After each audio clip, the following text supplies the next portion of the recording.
അർ റഹ്മ ഹാജി സംഗമവും പ്രാർത്ഥനാ സദസ്സും സംഘടിപ്പിച്ചു. ആറങ്ങാടി ടൗൺ ഇമാം ഹാമിൽ ഷഫീഖ് റഹ്മാനി ഉദ്ഘാടനം ചെയ്തു. പരിശുദ്ധ ഹജ്ജ് കർമ്മം നിർവഹിക്കാൻ കുടുംബസമേതം പോകുന്ന Ar Rahma centre convener AK Muhammad, KSEB engineer MK Sathar എന്നിവർ ഉൾപ്പെടെ ഈ വർഷത്തെ പരിശുദ്ധ ഹജ്ജ് കർമ്മം നിർവഹിക്കാൻ പോകുന്ന ഹജാജിമാർക്കുള്ള യാത്രയയപ്പും പ്രാർത്ഥനാ സദസ്സും ആറങ്ങാടി ടൗൺ ഇമാം ഷഫീഖ് റഹ്മാനി ഉദ്ഘാടനം ചെയ്തു. ഇബ്രാഹിം നബി അലൈഹിസ്സലാമിന്റെ വിളികൾക്ക് ഉത്തരം എന്നോണം ആ വിളി കേട്ട ഉമ്മയുടെ ഗർഭാശയത്തിലുള്ള ആരെങ്കിലും ആ വിളി കേട്ടിട്ടുണ്ടെങ്കിൽ അവിടെ എത്തിച്ചെല്ലും എന്ന് തന്നെയാണ് പ്രമാണങ്ങൾ. ഇൻഷാ അല്ലാഹ് നമ്മളൊക്കെ കൊതിക്കുന്ന ഒന്നാണ് അവിടെ നിന്ന് പോകണം. ആ കഅബത്തിൽ ചെന്ന് ഒരു തവാഫെങ്കിലും നമുക്ക് ചെയ്യാൻ സാധിക്കണം.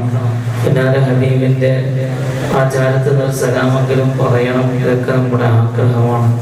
അല്ലാഹു അതിന്റെ വഴികളൊക്കെ നമുക്ക് ഒരുക്കി തീരുമാനിക്കട്ടെ. പ്രിയമുള്ള മുഅ്മിനീങ്ങളെ, പരിശുദ്ധ ഇസ്ലാമിന്റെ 5ാമത്തെ കാര്യങ്ങളാണല്ലോ ഹജ്ജ് ചെയ്യുക എന്നുള്ളത്. ഹജ്ജാജിമാരോട് എപ്പോഴും പോകുമ്പോഴും നമ്മൾ എന്ത് ചെയ്യും? ഒരുപാട് നമ്മുടെ ആവലാദികളും വേവലാദികളും നമ്മുടെ മൗഫിറത്തിന് വേണ്ടിയിട്ടൊക്കെ അവരോട് നമ്മൾ ഉണർത്തും. മനുഷ്യ ജീവിതത്തിന് സകല തിന്മകളും വെടിഞ്ഞ് ഹജ്ജ് കർമ്മത്തിന്റെ പവിത്രതയും പുണ്യവും പൂർണ്ണമായും ഉൾക്കൊണ്ട് ഹാജിമാർ പുതിയ മനുഷ്യരായി രൂപാന്തരപ്പെടണമെന്ന് ഷഫീഖ് റഹ്മാനി പറഞ്ഞു. അർ റഹ്മ സെന്റർ ചെയർമാൻ ബഷീർ ആറങ്ങാടി ചടങ്ങിൽ അധ്യക്ഷനായി. തോയമ്മൽ ഇമാം മുഹമ്മദ് അബ്ദുല്ല ഹുദവി പ്രഭാഷണം നടത്തി.